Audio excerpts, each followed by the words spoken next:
kolonyalismo at imperialismo. Sino siya?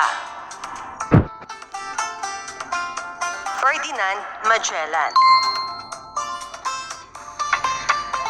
Noong September 20, 1519, sinimulan ni Ferdinand Magellan ang paglalakbay upang tuklasin ang isla ng Pampalasa, ang Maluku o Moluccas, na kasalukuyang bahagi ng Indonesia. Noong March 16, 1521, dumating si Magellan sa Pilipinas. Noong April 14, 1521, naganap ang kauna-unahang naitalang Kristiyanong binyag sa Pilipinas. Ito ay sa pangunguna ni Padre Pedro de Valderrama, ang pari ng ekspedisyong Magellan-Elcano. Idinaos ang isang misa at kauna-unahang Kristiyanong binyag sa dalampasigan ng Cebu.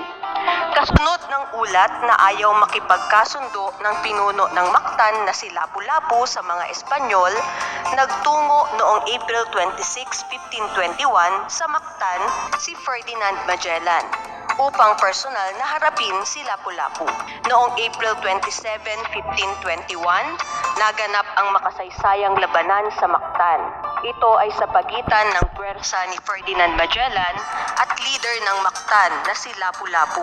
Nasawi si Magellan matapos tamaan ng sibat na may lason at kuyugin ng mga katutubo. Itinuturing si Lapu-Lapu bilang unang bayaning Pilipino. 3 tauhan ang pumalit bilang pinuno ng ekspedisyon matapos ang pagpanaw ni Magellan.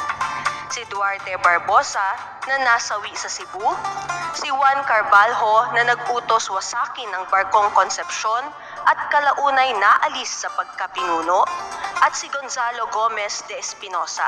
2 barko na lamang ang nagawang makarating sa Moluccas.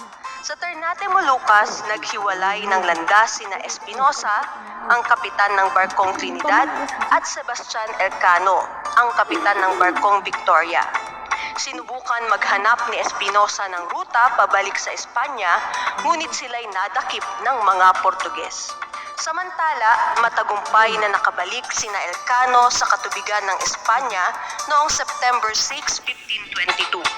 Ang barkong Victoria ang tanging barko ng Magellan-Elcano Expedition na nagawang maikot ang mundo. Tanging 18 mula sa 245 na orihinal na tauhan ng ekspedisyon ang nagawang bumalik sa Espanya.